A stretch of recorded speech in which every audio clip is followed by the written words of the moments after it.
Salut les amis, j'espère que vous allez bien. Aujourd'hui, on va analyser un projet de crowdfunding immobilier à intérêt mensuel. C'est assez rare et donc on va regarder ce projet, les Lutétiens. On est à Paris. Une collecte donc, qui aura lieu ce jeudi 24 avril à 10 h. Collecte moyenne 575 000 €. Le taux de 11% sur une durée contractuelle de 28 mois. Sur ce projet-là, vous n'aurez pas la possibilité donc d'ajouter le code LFL pour avoir 1% de cashback. Néanmoins, si vous souhaitez investir pour la première fois sur la plateforme, écoutez, je mettrai un petit lien affilié en description qui vous permettra d'obtenir 1% sur votre premier projet, 1% de cashback. Quelques avertissements comme toujours, n'oubliez pas qu'il y a des risques en crowdfunding immobilier, que les performances passées ne préjugent pas des performances futures. Je donne dans cette vidéo uniquement mon avis à titre informatif, ce n'est pas un conseil en investissement. Et enfin, je peux partager des liens d'affiliation ayant certaines collaborations commerciales avec certaines plateformes. Allez, on attaque l'analyse de la plaquette. Je le rappelle, toujours analyser les plaquettes. Dans un premier temps, vous pouvez peut-être vous focaliser sur quelques éléments clés, mais après, il faut la lire dans le détail, bien sûr, avant d'investir. L'opération Les Lutétiens donc constitue à Paris Intramuros. Le projet consiste au refinancement hypothécaire d'un parc immobilier locatif comprenant 20 lots. L'objectif est de financer donc les travaux de 7 lots afin de maximiser le rendement sur l'exploitation actuelle. En fait, les biens ils sont exploités en location courte durée. Il veut faire des travaux tout simplement pour améliorer les prestations, sûrement augmenter derrière son prix de nuitée, augmenter en gamme. Donc 7 lots vont être... alors aujourd'hui, les 7 lots ils sont déjà la propriété du porteur de projet. Nous, on va intervenir pour des travaux. Donc des travaux de rénovation et de décoration seront entrepris sur l'ensemble. 2 lots seront revendus après rénovation et exploitation pour rembourser tout simplement l'emprunt. Il n'y a pas de marge ici, mais tout simplement, ils indiquent qu'après remboursement des intérêts, il y a une marge brute annuelle. Alors, c'est pas marqué en termes de pourcentage parce qu'il n'y a pas d'acquisition de biens, c'est peut-être un petit peu plus compliqué à comprendre, mais quoi qu'il en soit, ce bien génère... cette exploitation sur tous ces biens, ça génère du cash. On est à 188 000 € dès la première année et ça, donc, c'est top. C'est un porteur de projet qui a pas mal d'expérience et c'est la première fois qu'il fait appel au crowdfunding immobilier, donc pas de risque vis-à-vis d'autres projets. On a des intérêts mensuels, donc ça c'est top, c'est pas souvent et ça me plaît bien. On a 4 hypothèques de premier rang, donc là ils nous ont couvert clairement ces ceintures et bretelles, j'ai envie de dire. Après, même si le risque zéro n'existe pas, bien entendu, mais là avoir une couverture globale de 177% et vis-à-vis du premier décaissement, parce qu'ils vont décaisser pas à pas l'argent sur devis, enfin plutôt sur facture, peut-être, je l'espère, voilà, par rapport à ceux qui ont suivi l'exemple du Bartholomé, vraiment avec un suivi, j'espère, voilà, des visios pour suivre, voilà, l'avancée des travaux. Donc décaissement premier de 1128%, c'est énorme, j'ai jamais vu ça, clairement, donc c'est plutôt positif pour le début. Allez, on va donc analyser la synthèse, on y reviendra tout à l'heure. Les hypothèques, avant d'aller voir où se situent donc les 4 biens. Alors, il y a à Gravilliers, bien sûr, si vous connaissez les endroits, on regardera les adresses un petit peu plus précisément après. N'hésitez pas à me mettre des petits commentaires, à partager voilà, votre expérience si vous habitez à proximité. On est sur des petites surfaces ici, 35 mètres, 13, 12, 13 mètres carrés, 12 mètres carrés, c'est ultra petit, mais il fait quand même de la location courte durée là-dessus. 18 mètres carrés ici. Le prix, ok, on est aux alentours de 13 000 €. Et on est sur des hypothèques donc de premier rang, avec la couverture ici, ce qui fait un 177% en cumulé. Tout de suite, j'ai envie d'aller voir ici, donc meilleur agent. Alors j'ai mis une des 3 adresses, parce qu'il y a 4 lots, mais il y a 2 lots qui sont à la même adresse. On est aux alentours de 13 800 en moyenne, comme vous le voyez, donc avec des fourchettes plutôt basses, aux alentours de 12 000, et du 15 000, 16 000 dans la fourchette haute. Donc ça, c'est cohérent par rapport à notre prix au mètre carré. Les actifs en location, donc là, il y en a 20, mais nous, on va prêter de l'argent que pour voilà, les rénovations de 7 lots sur ces 20. Mais ils sont super bien placés, vraiment assez intéressant. Donc les adresses, le premier, alors je crois que le premier, c'est 17 rue Vieille. Ok, c'est là où il y a 2 lots directement. Donc vous voyez, ils sont tous quasiment, ils sont à Paris Centre, un superbe emplacement à chaque fois. Donc là, on est sur une petite rue. Le 17, beau bâtiment. Ah, c'est vraiment super bien placé. On va peut-être se balader un peu, des petites rues ici. Après, je sais pas s'il y a un petit boulevard un peu plus gros là ici. Ok, le deuxième, donc un petit peu au sud. Donc c'est le combien j'ai dit? C'est le 16. Alors on a le 18 ici, le 16... Ah oui, j'avais vu ici, le 16. Alors là, la façade mériterait d'être revue. Ça s'effrite un petit peu. Ça ne veut pas dire qu'il y a une mauvaise qualité, mais un bon petit rafraîchissement serait utile. Après, il y a sûrement un syndic, donc c'est pas lui, le propriétaire, qui décide tout seul. La grande hélice, ok. Ouais, c'est touristique, ça peut être sympa là aussi. Pour la location courte durée, c'est vraiment de beaux petits emplacements qu'il a. Ici, celui-ci un petit peu plus loin, mais écoutez, on est vraiment... on n'est pas loin de République ici.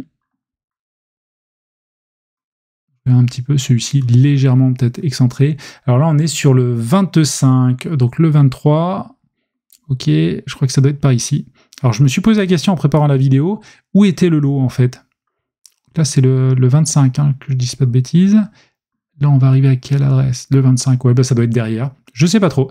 Là, j'avoue que je me pose la question. Alors, on verra s'il y a des photos, plutôt l'emprise cadastrale.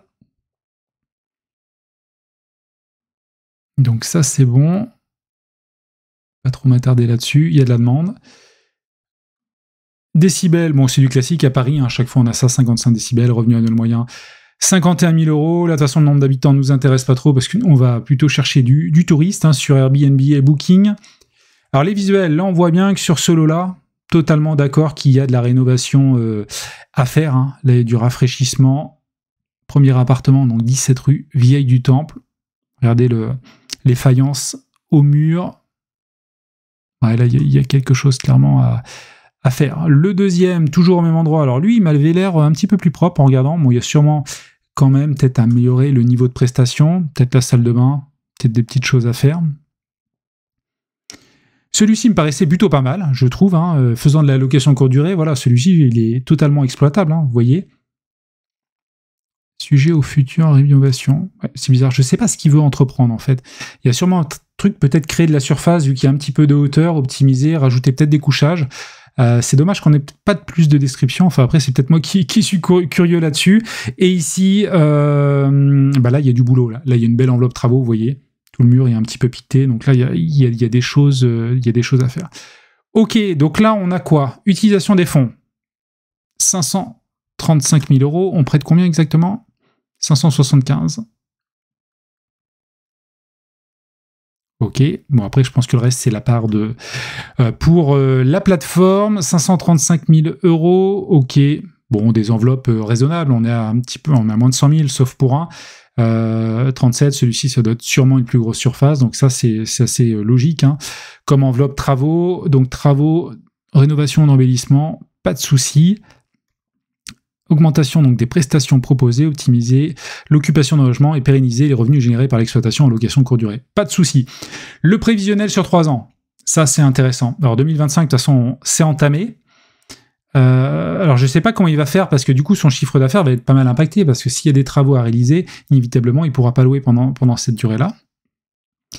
Donc revenu annuel moyen par bien du 48 000 euros divisé par 12, donc on est sur du 4 000 de chiffres par studio, donc c'est pas mal du tout. Il y a du Airbnb, il y a du Booking. Ce qui est assez intéressant par rapport, ouais, parce que j'ai échangé d'ailleurs avec une personne sur Bordeaux, hein, je m'égare un petit peu, qui me disait que lui, alors c'est à proximité de Bordeaux, il a pas mal de lots, et il faisait 80-90% de son chiffre d'affaires sur Booking. Là, on voit que c'est l'inverse. Donc après, j'ai pas obligatoirement d'explication, mais c'est très bien aussi Airbnb, sachant quand même, a priori, sur Booking, on pourrait louer un petit peu plus cher. Mais après derrière les clients sont un petit peu plus exigeants sur Booking, on est plus voilà, on se rapproche vraiment de la partie hôtellerie, d'un confort hôtel. Donc là on a pas mal d'informations, marge brute, frais généraux, salaire, effectivement il doit sous-traiter, il a sûrement voilà des personnes qui l'emploient pour faire le ménage, blanchisserie, ce genre de choses, hein. L'amortissement, ok, résultat d'exploitation, intérêt financier, pas de problème. Donc ça c'est pour nous, paiement des mensuels des intérêts. Donc là, on est sur 3 ans. Donc là, on va être en année pleine sur 2026. 2025, c'est déjà entamé 42 000 euros. Et prévisionnel 2027 pour la fin du projet jusqu'à la vente, 21 000 euros. Résultat courant, ok. Donc même après l'impôt sur les sociétés, il lui reste quand même une belle marge. Hein. 188 000 euros, 221, 310. Donc le projet est vraiment viable. Ça crache du cash, ce projet-là. Et c'est vraiment pas mal du tout. L'urbanisme, pas besoin. Alors, je me suis quand même posé la question, et là, j'ai pas eu la réponse aussi. Il a fallu que je creuse, mais vu la typologie et la présentation du projet, parce que je sais que sur Paris, évidemment, il y a des restrictions. Est-ce qu'il passe, voilà, par un autre biais? Est-ce que le fait d'être peut-être en exploitation avant qu'il y ait eu les restrictions, ça passe? Parce que là, on n'est pas sur du local commercial. Sur du local commercial, on peut quand même le faire. Est-ce qu'il a des autorisations? Je serais assez curieux. Il n'y a pas d'éléments là-dessus. Alors, l'urbanisme, ici, évidemment, les lots... voilà, il n'y a pas de DP ou de permis de construire, mais je m'interroge plus sur la réglementation derrière. J'enverrai, je pense, un petit message à la première brique en suivant tout simplement, comme ça on aura la réponse. État de la commercialisation, ok. Et donc, le remboursement des ventes, donc sur les 7 lots rénovés, bah écoutez, il y en a 2 qui va revendre à 220 000 et 420 000. Donc, on est sur Saint-Séverin et rue des Gravilliers. Alors, je me suis quand même posé la question par rapport à l'estimation au départ. Ici, on est Gravilliers 465 000 et Saint-Séverin 200 000. 465, 200 000, je vais y arriver. Et ici, ce qui me surprend, c'est que ça serait estimé aujourd'hui à 465, on va rajouter des travaux. Et l'optimiste, bah ouais, on grappillerait un petit peu de vente, mais c'est pas énorme. 200 000, là c'est beaucoup plus cohérent. Aujourd'hui c'est estimé à 200 000. On va embellir le bien en optimiste 240 000, en pessimiste 220 000. Ça me paraît plus cohérent. Ce qui m'étonne, c'est que l'estimation, voilà, de celui-ci à Gravilliers soit supérieure à l'hypothèse pessimiste de revente. Donc ça c'est peut-être un petit peu étonnant. Je me pose la question. Ok, là-dessus. On avance un petit peu. Le prix de sortie, pour moi, totalement cohérent. Je ne vais pas m'attarder là-dessus. En plus, ce qui est expliqué à ce niveau-là, c'est qu'il y a une surface Carrez, mais il y a également des surfaces qui ne comptent pas dans le Carrez, qui rajoutent un peu d'éléments au bien. Donc, c'est pas mal du tout. Et je pense d'ailleurs, si je reviens, je ne sais plus sur quel lot. Non, si ça doit être en dessous. Sur celui-ci. Là, la surface en haut, à mon avis, ne doit pas compter. On doit être sur des toutes petites surfaces. Pour avoir rajouté du couchage supplémentaire, donc là on ne doit pas être Carrez à ce niveau-là. Alors 13 000 €, donc c'est pareil sur le deuxième, on est dans un prix tout à fait correct avec des biens rénovés. Je suis pas inquiet sur cette partie-là, donc c'est plutôt pas mal du tout, hein. Ce projet est très intéressant. En plus on va avoir de l'intérêt mensuel. La société DST, ok, donc c'est elle qui va porter. Elle est vierge encore de tout passif, donc il n'y a pas. Alors, elle a été créée en 2022, ça veut dire qu'il n'y a pas d'activité. Ah non, c'est une autre, pardon. En 2022 est détenue. C'est bizarre parce que là, marqué créé en 2025. Et là, créé en 2022. Donc, si c'est créé en 2025, ça pose pas de problème, c'est normal qu'on n'ait pas de bilan. Si elle est créée en 2022, à mon avis, il y a une coquille. Bon, c'est pas dramatique, ça doit être sûrement en 2025, parce qu'après, derrière, on n'a pas de bilan sur la société.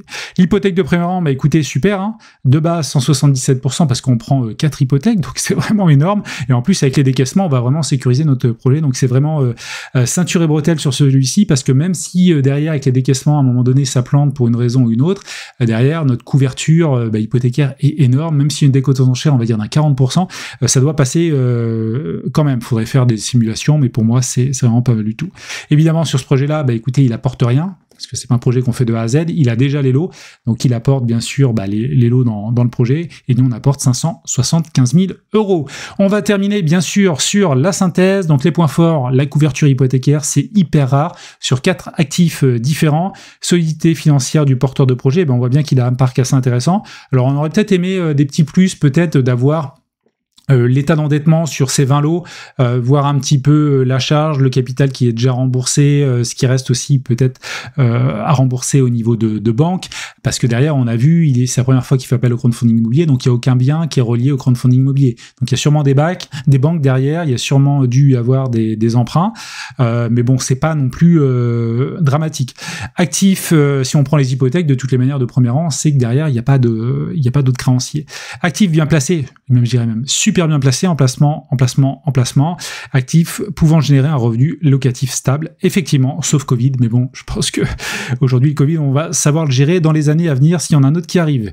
Travaux sur les 7 lots, c'est le risque, mais vu les décaissements, vu la couverture, bah écoutez, le risque pour moi il est assez mesuré. En plus, on n'est pas sur des rénovations totales, on part d'un plateau nu, il y a tout à faire. Il y a quand même des choses, à mon avis, c'est juste de l'optimisation pour embellir les biens et ajouter des prestations de très grosse qualité. Décaissement au fil de l'eau, pas de souci, une couverture sur le décaissement initial de 1128%, c'est monstrueux. Donc très très beau projet qui se rapproche à mon sens du projet Pépite. La seule petite interrogation, et je vais envoyer un petit message à la première brique, voilà, après la vidéo, c'est sur la réglementation parisienne. Évidemment, s'il loue déjà les lots, donc normalement il n'y a pas de problème, il est correct. Après, ça fait un moment que je me suis pas posé ces questions, j'avoue être un petit peu dans le flou, donc je vais solliciter la première brique, tout simplement, c'est ce qu'il y a de mieux à faire. Voilà globalement ce que je pouvais vous dire dans cette vidéo. N'hésitez pas à mettre Paris si vous avez regardé cette vidéo jusqu'au bout. Bien sûr, mettez-moi votre avis sur ce projet, et moi je vous dis à la prochaine pour une nouvelle vidéo. Allez, ciao!